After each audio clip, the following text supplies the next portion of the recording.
Lesson 3, Part 1: The Causes and the Effects of the Cold War. And this first part's going to look at the non military actions of the Cold War. So, this is a big, big concept that there's a lot of ways this can go. And for the sake of time, I'm going to abbreviate a lot of this stuff. So, I would heavily advise that you go back and you open up the PowerPoint and read along with the slides as I talk about them. So, again, as always, we're going to be talking about how diplomacy and how it led to international relations. With us and now the Soviet Union is going to be butting heads after World War II, you're going to notice that diplomacy is going to fail quite often, except for a few times where it works pretty well. So, I'm going to be talking about causes and effects of different historical events leading into the Cold War as well.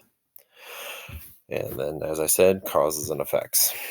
So here we go. The Cold War, what it was a state of hostility between the United States and the Soviet Union, characterized by threats and propaganda. So basically, we were trying to outdo them in a lot of different ways. So that's going to have some effects. So again, I'm going to point those out as I go. But an easy way to remember about this whole Cold War thing and how no shots were fired. We usually try to say the guns stayed cold or the guns never got hot would be another way to say it. It's going to last for about 45 years. And in that 45 years, that rivalry is going to change the world and it's going to cause people to freak out all the time.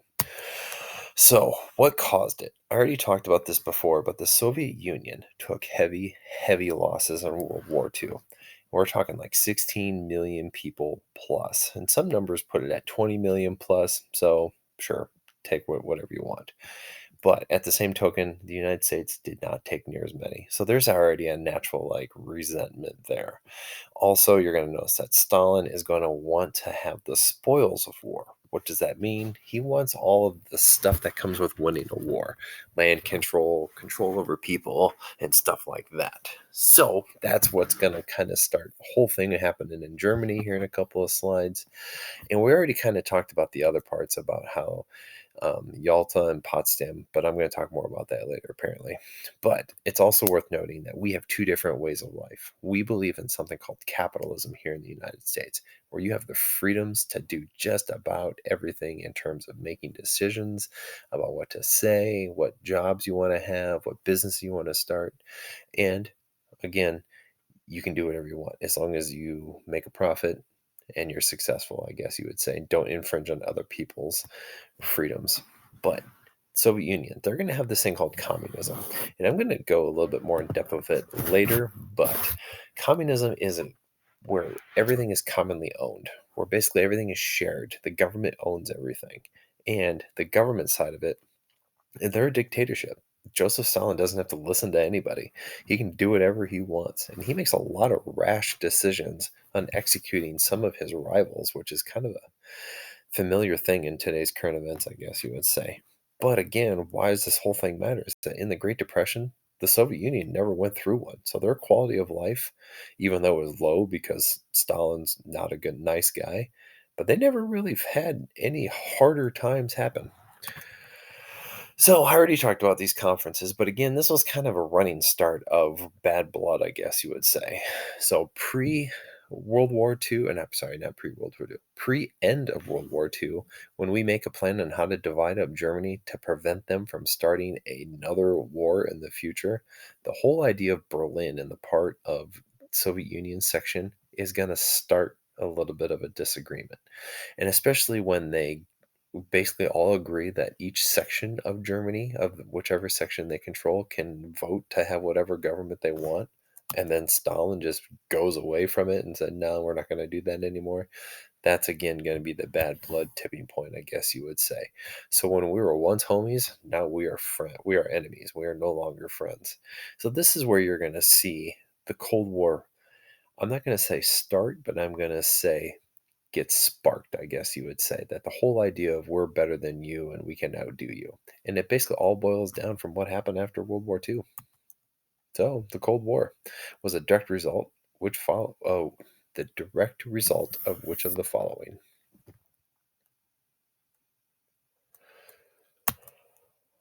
And Winston Churchill, after he's done being the Prime Minister of England, is going to go on a speaking tour of the United States. And here's where he's going to tell the American people just what Stalin is up to because we don't really get a whole lot of information because there's this mythical thing called the Iron Curtain.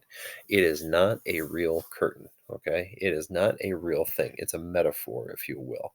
So if you think of what iron is, it's a tough metal, just like the Soviet Union. They're a tough personality. And in a curtain, you can't see in, you can't see out. So tough, can't see through. So we don't know what's happening in the Soviet Union, just like they don't really know what's happening outside of their Iron Curtain. Or do they? To be continued on that. So, in a speech that Winston Churchill talks about, he's going to talk about the Iron Curtain, and this is a picture to show it. So, this stuff in red is all the Soviet Union land that they control. Okay. All the stuff in green is not. So this line where green meets the red, that's technically the Iron Curtain, if you will. Just nothing goes in and nothing comes out. And then there's something inside of this little blip right here called the Berlin Wall that we'll talk about here in a little bit, but more about that later. So again, where does the Cold War actually start is when we actually agree to help Greece and Turkey, our allies, and we dump a whole bunch of money into their economy and to prevent them from switching over to communism. So this is the starting point of the Cold War because we don't want them to become communist. So that's kind of be a trend throughout this lesson. We don't want that country to become communist because we devote a lot of money to Europe post World War II. And it's really this guy's idea. It's George Marshall. And he comes up with something called the Marshall Plan. And he is going to say we need to invest money in all these rundown countries of Europe because remember, they just got their butts kicked in World War II and they're rebuilding. They need all the help they can get to contain communism in the borders that already exists. So this is our foreign policy that we're going to ride for the next 45 years. Keep communism where it is. So in this Marshall Plan specifically, we're going to give them the medical supplies that they need. They're going to give them the daily needs that they need, like food, fuel. We're going to basically ship a lot of American-made cars, products, washing machines, refrigerators. You call it over there to keep people happy. And when people are happy, they're not going to feel that temptation to become communist. So, where the Cold War is really going to get interesting is where Joseph Stalin, in his infinite wisdom, is going to block off the American section in Berlin. So how the different parts were divided before of the Germany, Berlin had the same thing. Each country got a section and all the different sections are going to join except for the Soviet Union. And since it's all surrounded by Soviet Union stuff, you're going to notice that Joseph Stalin is going to say we need to suffocate them to accept communism. So that led us to have a response.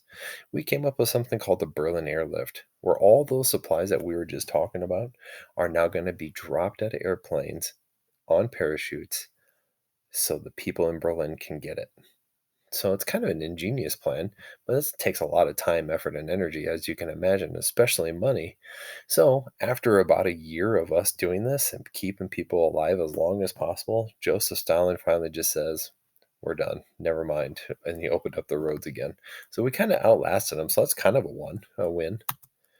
But here's my question for you. The foreign policy, U.S. foreign policy on communism was what?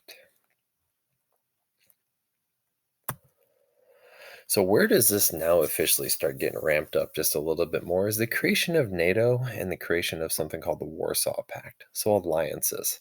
NATO, standing for the North Atlantic Treaty Organization, is basically going to be we're not going to let any country become communist group. So, why does this matter? This is still a thing today. If you're paying attention, if you have paid attention to the Ukrainian crisis that's going to happen on with Russia, NATO is becoming involved. Then the Warsaw Pact. This is really just the Soviet Union pledging that they would get each other's backs if NATO were to ever attack. So the reason why these two things are important is because this is really the groundwork for another world war if push were to come to shove. But fun fact, as of March 23rd of 2022, NATO has only had to come together one time in its history, and that was for 9/11. So, where this is all going to start hitting a little bit closer to home is because of the Cold War and the threats of communism being spread to the United States And because we don't know what's happening inside the Soviet Union and they don't know what's happening outside of the Soviet Union, it's going to spark another Red Scare, which means we don't want the communist belief to come into the United States borders. So, how did all that come about? Is because of these two people. These are the Rosenbergs. They are supposed Russian spies. So, long story short, there is a relation of Ethel Rosenberg. Her brother worked at Los Alamos in developing the atomic bomb. Keep in mind, the Soviet Union did not have nuclear technology at this time. But in his time there, he kept a lot of documents, he kept a lot of notes, and a lot of useful information that would have been passed on to the Soviet Union, supposedly, to help them build a bomb. So when they are basically caught and then they're tried and or sorry, they're arrested and they're put on trial, they're found guilty and then they're put to death. So this is kind of the highest crime, I guess you would say, is treason to the United States. So not playing around, they basically said, don't be a Russian spy or a Soviet Union spy. But because of this all coming to light, it's going to spark again Red Scare number two in like full force. This guy, Joseph McCarthy, who's a US senator, is going to go around calling everybody a communist. And this is where you're going to notice a lot of people's lives are going to be drastically changed. You're going to notice that people in Hollywood, they're going to be basically called out, which is not a good thing. And pop culture references about how communism is bad. Here's Captain America fighting communism, if you will. And it just got ugly, really, really bad. But this was a home thing, again, because we didn't want communism to spread. So here's my question for you. True or false? The Rosenbergs caused a case resulted in another Red Scare. And then it's worth noting that there is a new leader of the Soviet Union during this time. His name is Nikita Khrushchev. We did interact with him quite a bit, diplomacy, if you will, and he did listen. Excuse me, he did listen on some, but not on all things. So this is our president at the time. His name is Dwight D. Eisenhower. Talked about him before. And diplomacy did work a little bit, but not a whole lot bit. But I'm going to talk a lot about Khrushchev more in the future. And then really the last non-military thing, I guess you would say, that really the Cold War generated was the space race. Who could put man in the space first? And it all started when the Soviet Union put this glowing ball up in the space. This is called Sputnik. This is a satellite. So all it did was make noises, beep bops and boops, and then send them back to the States or not back to Earth. And it said, hey, I made it. But this is now a big deal because the Soviet Union is now developing technology that can launch things from the ground up into space. Why can't they fire a rocket to the United States? So this kickstarts NASA. Same idea, just on the United States side. So we actually are going to start putting man into moon shortly after the development. The Soviet Union actually beat us to the moon, put us in space first, put man in space first with Yuri Gagarin, but we weren't that far behind him with Alan Shepard, so that's worth noting. So once this actually happens, our president, John F. Kennedy, is going to say, we're going to outdo them, we're going to put man on the moon, and we're going to be the first people to do it. And we were, so that's kind of cool. And we did it before his deadline of 1970. We actually did it in 1969. That's kind of a big deal. So we didn't really win the race, but we won the long war, I guess you would say. Or we didn't win the battle, but we won the war. The big idea. So here's my question for you. True or false? The United States was the first country to put humans into space. True or false? To be continued in part 2.